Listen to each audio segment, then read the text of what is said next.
Now, just while you talked about your cardio, Yes. how is your lockdown Australian style? Like, we got it pretty easy over here it's compared not to too the bad. rest of the world. I like training at home, doing what I do at home because it's quiet. Yeah. My gym at home with Barbarian gym equipment and Iron Master's doing good. The other day I got a bit wet though, the wind was blowing some water Yeah. in, but apart from that it's okay. And what did you do to pass the time? Did you, we were still able to go out. You could go out walking still. Yeah. And see, the only thing I really couldn't do was go to the movies. Anything else, I could go walk around the beach. I could go to the grocery store. I could train at home. So really, just going to the movies was the only thing I Yeah. couldn't do. And then watching movies at home was okay. There's a few new ones they put out on Netflix and that, but sometimes you go to those download sites. But of course, no new movies have been coming out. Yeah. There wasn't any good movies to watch, but I saw Unhinged yesterday, the new Russell Crowe movie. That's What a good. good movie. Alright, I'll have to... If you like violence and shit, because you think in this day and age, I'm surprised the women aren't protesting it because the woman in it, he fucking gives it.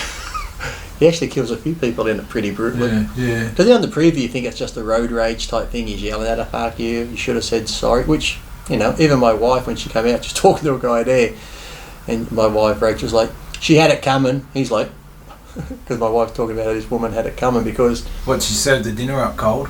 Yeah. Well, it starts off, they're at the lights and she's like...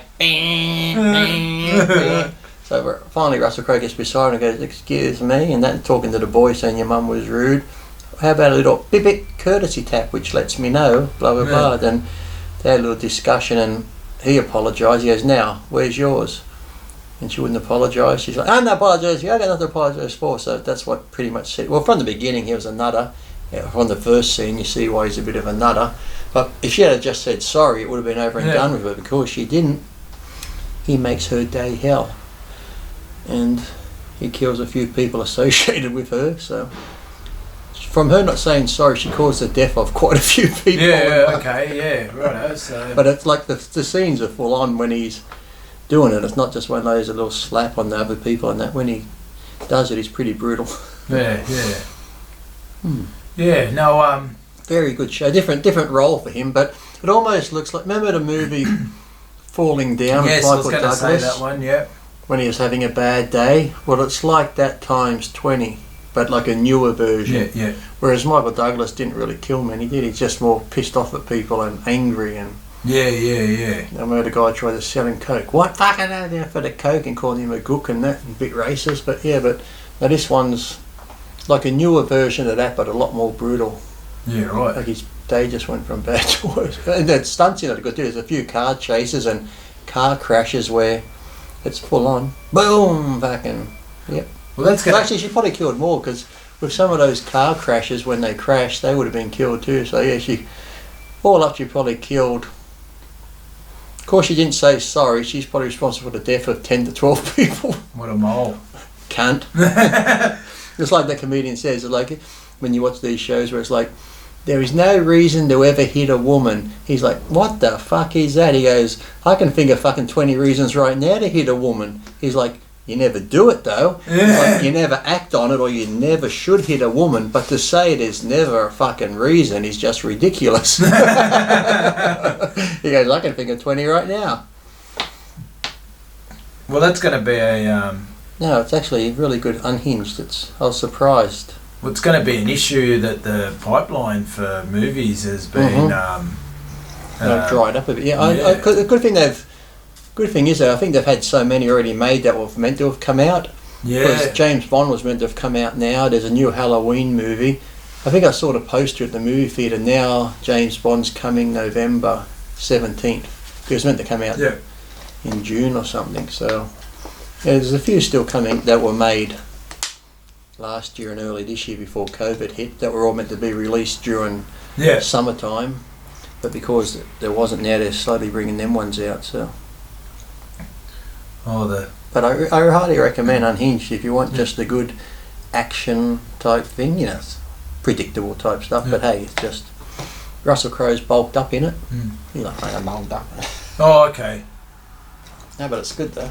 He plays the part well. It almost seems like he had this pent-up anger because a couple of times you'd hear him getting in trouble with the paparazzis and stuff.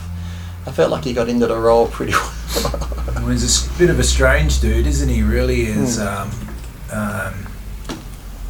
I've heard some interesting stories about him. Yeah, but no, it's actually good. Yes, I recommend if you're going to go see a movie this weekend and social distance and shit like that, go see Unhinged. And you can all relate to it when you see it. Yeah. No, well, that was the thing about I realised something about my life with the lockdown thing that didn't really affect you much. Yeah, because what do you do? Normally just go to work, go home, go with the kids, family. Yeah, and you got away for a week, didn't you? No, that was after it all finished. But how'd that go? No, it was good. But during the lockdown, like we'd go for bike rides, and we do that normally, and hang out. Still go to the grocery store. Yeah, well, that's all. Woman's job. Yeah. Home delivery. Almost. So you get home delivery. No, well, they stopped all that. Did they? I thought they started it again. Yeah, but they stopped it for a time. Wonder why? Because you don't have to see anyone. No, because of the toilet paper.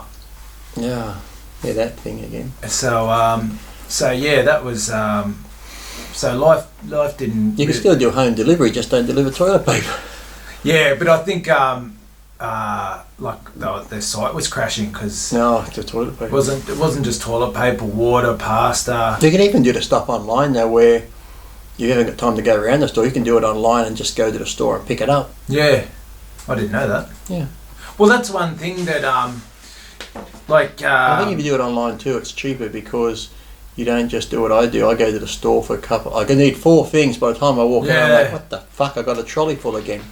But one thing that they've introduced over here for the gyms is now you've got to have the marshal. It starts on Saturday night, midnight Saturday night, the marshal. Tommy Lee Jones is coming in. But they think it's funny that you can, that's because you're close, you're touching things. But say you got a training partner. Because remember before you could do stuff but it had to be with a member of the family? Say you and your training partner don't live together. But when you're in Woolworths, everyone's close. Using the trolley, everyone's picking up shit off the shelves, putting it back down. I know, I don't know why they pick on gyms so much. So it's and gyms really one of the cleanest now with all the hygiene stuff, and that's like tattoo places. Tattoo places before this were some of the you go there and they put the cling wrap on stuff. They got this, they got gloves.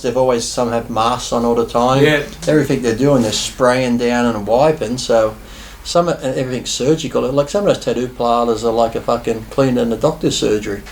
Yeah. So I don't get, like you said, even public transport, you figure, if somebody's on a bus, every time someone gets out of a seat, if they go wipe it, fine, but how many people hop on a bus for a couple of stops and get off while they're sitting there wiping their fucking, picking their nose, coughing, doing whatever, and then someone else hops on that seat, no one's there cleaning that down every time someone gets off. Yeah, no, my heart goes out for the gym owners because when I know travelling on public transport's essential. I know I think some people training, staying fit and being healthy and mental health is essential for them too, so... No, I think they don't want you being healthy. I don't. Just keeping fit is good for your immune system. So getting outside. In the beginning it is sort of stuff they said not to do was the stuff that kept you healthy and your immune system going. Stay inside, don't get this, don't go to the gym.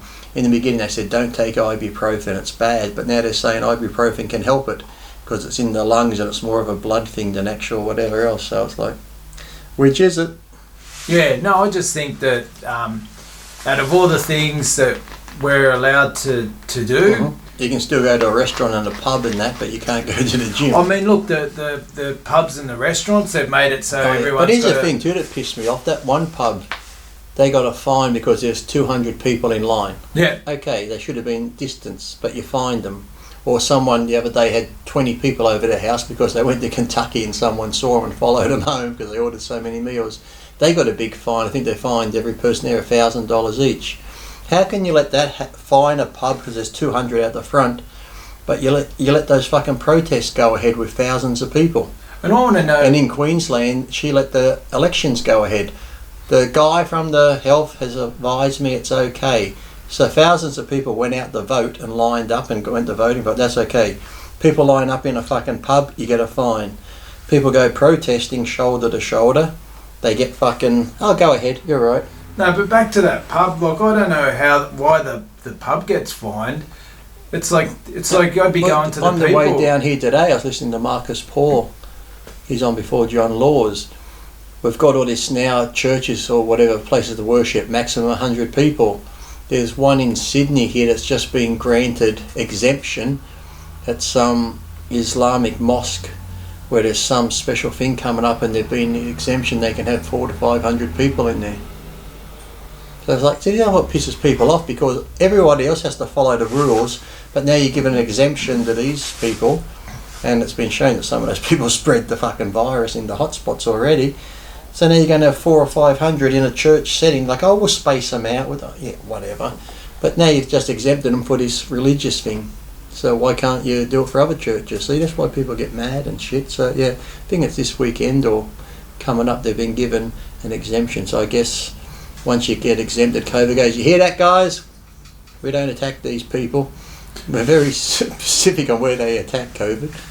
No, I think it should just be down to these are the rules, and like I know myself. And even these are the rules, but also common sense. If you are elderly or you have some underlying illness, don't go out where there's lots of people. Or if you do go out, be extra cautious when you go out. It's like, you know, people are like, well, if you go out, you're going to spread it to the elderly. And that, well, if someone's that old and sick, they shouldn't be going out where there's lots of people. Well, half of the, and I know some of them, the oldies, like they're the worst. They're going there not wearing masks, or you know, when it was bad, they were still going. You know, you're told don't go to the shops if you can avoid it. What they do, they're going down there every day to pick up their Tim Tams and whatever. And then they look at you if you get too close to them. Not wearing, no, they just were going about their business as usual. Maybe they've had enough of life. They're ready to go. And it's like, well, we're roll the dice. You know, some poor bloke's losing his business. Yeah, that's the sad thing, that people, where they pick and choose like that, because a lot of businesses are going under. Yeah. But that's what I don't get. Why can this one be open but this one has to shut? Yeah. Or that one and this one? I'm like, that's just there's no rhyme or reason to how, or logic to how you can stay open but you have to close, or you can do this but you can't do that. Yeah. It's like, it's crazy. Hospitality type places are all fucking, half them are going under and shit, and then this whole fucking job keeper, job seeker, it's like, yeah, I agree if you lost your job, you need money, or if you're already looking for work, yes, but you got people that have been on the dole for what, 4 or 5 years or more, they know that, so why are you giving them double payments? They've been just fine on the payment they've been getting, they've been paying their bills, now all of a sudden you're giving them double, and they're like, since COVID hit, alcohol's gone up 30% odd, well, what do you think? The fucking bums are buying more alcohol because they get double the payments. I'm sure if you went and asked the drug dealers, their fucking sales are going up too. It's like it should have been means tested somehow, but oh no, let's just give everyone fucking double the payment. Well, I can tell you why they did it, and that was just because they know that they give money to those people, it'll all get spent. So it was more just that. Well, as I said, if you owned the grog shop, you would have been doing fucking good. Yeah. So it's but yeah, I just think you know, with all this, like you know, people are always going to get it. If you don't want to get it, stay away from silly people. Ads, like I said before, when then McDonald's comes out, McDonald's drive-through is still open, contactless thing. I'm thinking, oh, I'm not going there now. I said, gone are the days when I'd drive through and put my hand out with the card. I'd get a nice palm massage. I'd pull up in waiting bay 1. I'd come out and get my shoulders fucking rubbed. No, I said McDonald's drive-through's always been contactless. Generally, you just drive through, you fucking do that, then they hand the bag out. I said, what's fucking changed? Nothing. No, but how they get the food there? Exactly. They hand it. They don't like levitate it and go zzz, yeah, like that. Yeah. But you still had to touch it, didn't you? Yeah. Well, and who wrapped up the burger? They got to wrap up the burger and put it in the bag. That's what I said. I said, oh, new contactless thing. I'm like, it's always been contactless, you dickheads. And then you get some places too where we only take cash. Well, until it's actually a law, you still have to accept cash, don't you? You can't just say we're only taking card. If I get to the checkout and my stuff comes to $45 and I've got a $50 note, you don't want to take it, I'm just going to leave the $50 and walk out. Yeah. No. Well, that very early on when they started doing all that, the Mint came out and said cash is perfectly fine. It's been proven that it's not no more. But the reason why the thing is, like you said, with the supermarket, remember how you touch and stuff. Okay, you don't want to take the cash off me, but here I've just touched all this. I put it on the belt. Now you've touched it. Beep, beep. Yeah. But I don't want to touch the cash. I'm like, no. I'll tell you the reason why. Because when they started, is this a real reason why, or is this your scientific reason? No. When they because you're going to be told. Yeah. When everyone started doing the panic buying. Mm-hmm. So water, pasta, all those things. People started trying to get cash, and because more people are using cards now, they couldn't move their cash around. Like they don't have the vans and all that sort of stuff to move big volumes of cash. So I think they must have said to your Bunnings and your Woolworths and whatever, it's like, do this bullshit, about like card payments, so just to stop people going for cash, because there's not enough cash there to get it out. And it's some people are so naive about, what's the problem if we don't use cash? It's like, well, then every transaction eventually will be taxed. Even if you sell, what a drug dealer's going to do? No. Well, even if you sell, a drug dealer on the corner is going to have to get a little pay pass so they can beep. Yeah, no. You put you're selling stuff at a market or exactly something like that, or you put something on Gumtree. Yeah.